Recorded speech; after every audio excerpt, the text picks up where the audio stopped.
ಹಳೆ ಪಾಯ ಡಿಸ್ಮ್ಯಾಂಡಲ್ ಮಾಡಿ ಹೊಸ ಅವ್ರಿಗೆ ಒಳಗಡೆ ಎಲ್ಲ ಮಾಡ್ತಾರೆ. ಅವರು ಮಂಗಳಾರ ತಿರುಪತಿ ಇದರಲ್ಲಿ ತಿರುಪತಿಯಲ್ಲಿ ಅವರೇ ಮಾಡಿರೋದು ರಾಜಗೋಪುರ.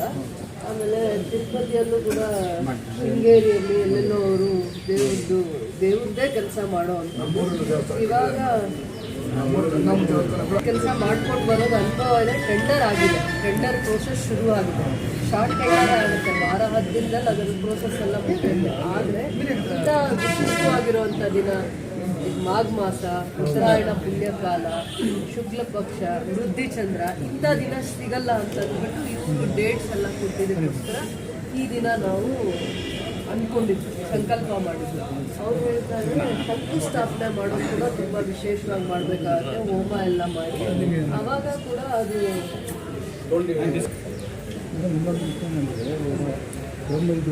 ಬ್ರಹ್ಮೋತ್ಸವ ನಡೆಯುತ್ತೆ.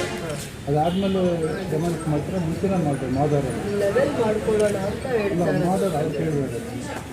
మాదార గమనించి ಮಾಡ್ಬೋದಾ? లెవెల్ చేయొచ్చు, లేదు అంటే లేదు, ఏమి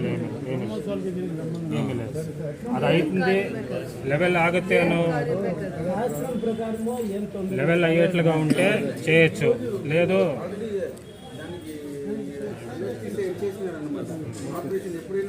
చేసుకో.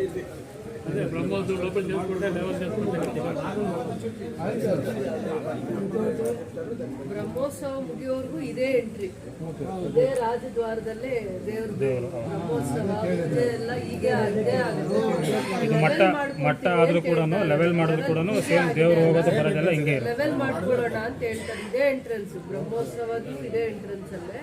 ನಿಮ್ಮ ಅಭಿಪ್ರಾಯನೂ ಹೇಳ್ಬೇಕು ಅಂತ ಅಂದ್ಬಿಟ್ಟು ಅಷ್ಟೇ. ಗೋಪುರ ಎಲ್ಲ ಇದೆಯಲ್ಲ, ಅದು ಡೆಮಾಲಿಷ್ ಆಗ್ಬಿಡುತ್ತಾ ಇಲ್ಲ ಹಿಂಗೆ ಉಂಡಣ್ಣ ಅವ್ನು ತಿಳಿಸ್ತೇನೆ ಡೌಟು ಡೆಮಾಲಿಷ್ ಆಗುತ್ತೆ, ಭೂಮಿ ಮಟ್ಟಕ್ಕಿರುತ್ತೆ. ಇದೇ ದ್ವಾರದಲ್ಲೇ ಇದೇ ದ್ವಾರದಲ್ಲೇ ರಥೋತ್ಸವ ಆದ್ಮೇಲೆ ಇದನ್ನ ಅವರು ಈ ಕಡೆ ಟೆಂಪರರಿ ಇದನ್ನ ಮಾಡಿಕೊಂಡು ನೀವು ಇನ್ನೊಂದು ಕಡೆ ನಾರ್ತ್ ಈಸ್ಟ್ ಕಡೆನೋ ಎಲ್ಲೋ ಒಂದು ಎಂಟ್ರೆನ್ಸ್ ಮಾಡಿ ಕನ್ಸ್ಟ್ರಕ್ಷನ್ಸ್. ಯಾಕೆಂದರೆ ಭೂಮಿ ಒಳಗಡೆ ಹಳೆ ಪಾಯ ಎಲ್ಲ ಡಿಸ್ಮ್ಯಾಂಡಲ್ ಮಾಡಬೇಕು, ತೆಗಿಬೇಕು. ಅವ್ರಿಗೆ ಸಮಯನೂ ಜಾಸ್ತಿ ಬೇಕಾಗುತ್ತೆ. ಮತ್ತು ಇನ್ನೂ ಒಂದು ಶಂಕುಸ್ಥಾಪನೆ ಮಾಡುವಾಗ ಭೂಮಿಯಲ್ಲಿ ಪಾಯ ಫಸ್ಟದು ಇದು ಹಾಕುವಾಗ ಪ್ರಥಮ ಶಿಲಾನ್ಯಾಸ, ಅದು ಇನ್ನೂ ತುಂಬ ವಿಶೇಷವಾಗಿ ಮಾಡಬೇಕು. ಈಗ ಬಿಟ್ಟರೆ, ಈಗ ಉತ್ತರಾಯಣ ಪುಣ್ಯಕಾಲ ಬಿಟ್ಟರೆ ವೈಶಾಖ ಋತುವಲ್ಲಿ ಬರುತ್ತೆ, 2 ತಿಂಗಳು ಬಿಟ್ಟು ಅದು ಅಷ್ಟಲ್ಲ ಅವರೆಲ್ಲಾನು ವ್ಯವಸ್ಥೆ ಮಾಡ್ಕೊಂಡಿರ್ಬೇಕು.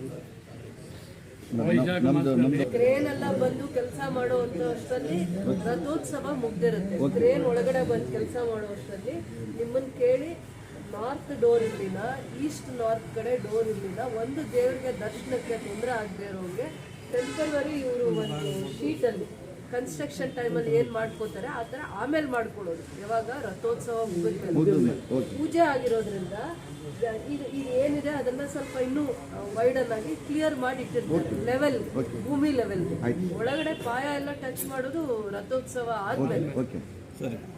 ಇವತ್ತು 2 ತಿಂಗಳಲ್ಲಿ ಇದೇ ತರ ಒಂದು ಒಳ್ಳೆ ದಿನ ಬರುತ್ತೆ.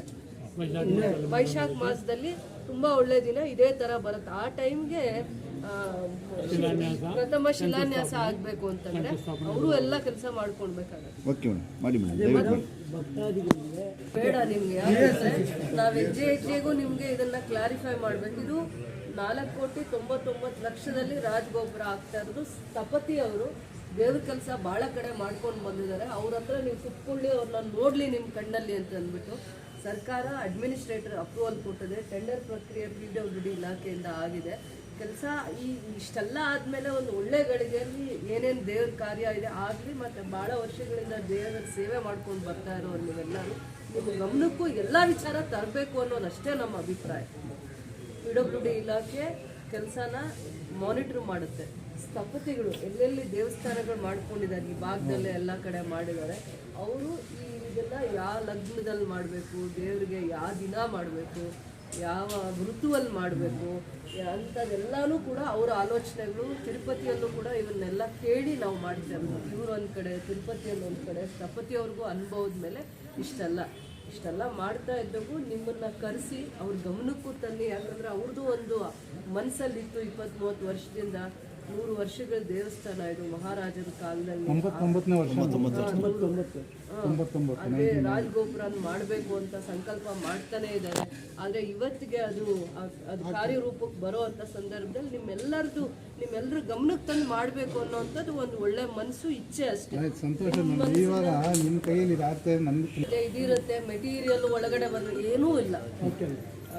ಇದನ್ನ ಮಾಡುವಾಗ ಶಂಕುಸ್ಥಾಪನೆ ಮಾಡೋವರೆಗೂ ಒಳಗಡೆ ಒಂದು ಮೆಟೀರಿಯಲ್ಲು ಬರಲ್ಲ, ಕ್ರೇನೂ ಬರಲ್ಲ.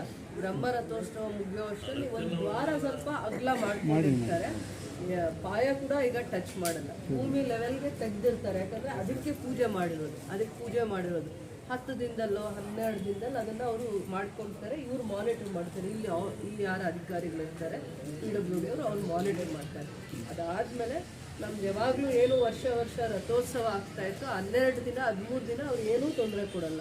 ಅಂಗಡಿಗಳಿಗಾಗಲಿ, ಮೆಟೀರಿಯಲ್ ಆಗಲಿ, ಅಥವಾ ಪಾಯ ಆಗದು ಕೆಲಸದವ್ರು ಓಡಾಡಿ ಭಕ್ತಾದಿಗಳಿಗೆ ತೊಂದರೆ ಮಾಡೋವಂಥದ್ದಿಲ್ಲ. ಎಲ್ಲ ಆದಮೇಲೆ ಬ್ರಹ್ಮ ರಥೋತ್ಸವ ಎಲ್ಲ ಆದಮೇಲೆ ದಾರಿ ಬೇರೆ ಕಡೆ ಮಾಡಬೇಕಾಗತ್ತೆ. ಈ ದಾರಿಯಲ್ಲಿ ಓಡಾಡೋಕ್ಕಲ್ಲ, ನಿಮ್ಮ ಗಮನಕ್ಕೆ ತರಬೇಕು. ಆ ಮೂಲೆಗೆ ಮಾಡ್ತಾರೆ, ಇನ್ನೊಂದು ದಾರಿ ಹೆಂಗೆ ಮಾಡ್ತಾರೆ, ಆ ಒಂದು ಇದನ್ನ ಥರ ಮಾಡ್ಕೊತಾರೆ. ಟೆಂಪರರಿ ಒಂದು ಶೀಟ್ ಥರ ಮಾಡ್ಕೊಳ್ಳೇಬೇಕಾಗತ್ತೆ. ಅದಕ್ಕೋಸ್ಕರ ನಿಮ್ಮ ಗಮನಕ್ಕೆ ತಂದು ಆಮೇಲೆ ಇನ್ನೊಂದು ಗೇಟಲ್ಲಿ ಕ್ರೇನ್ ಬರೋದು, ಮೆಟೀರಿಯಲ್ಸು, ಇನ್ನೊಂದು ಕೆಲಸ ಮಾಡೋದು ಎಲ್ಲ ಇರುತ್ತೆ. ಅವರು ಇನ್ನು 2 ತಿಂಗಳ ಟೈಮ್ ಇರೋದ್ರಿಂದ ಅವ್ರ ಕೆಲಸದಲ್ಲಿ ಅವರು ಸ್ಪೀಡಪ್ ಆಗಬೇಕಾಗತ್ತೆ.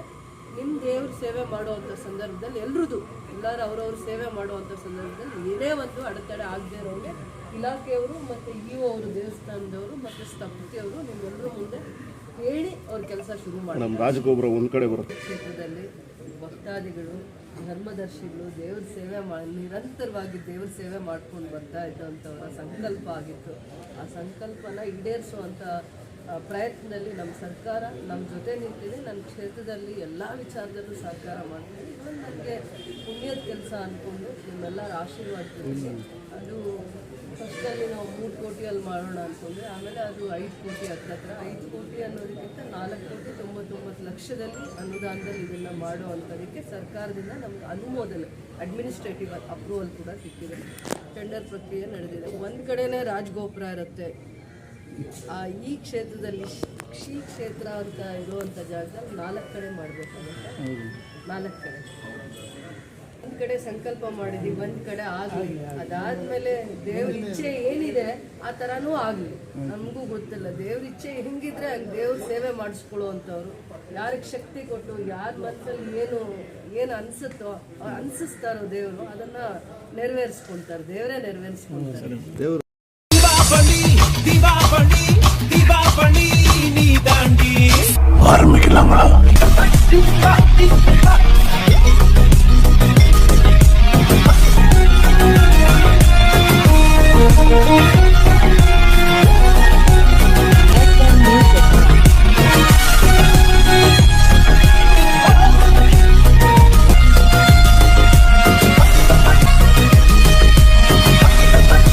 தரம் என்றும் நிரந்தரம், தரம் என்றும் நிரந்தரம், தரம் என்றும் நிரந்தரம்.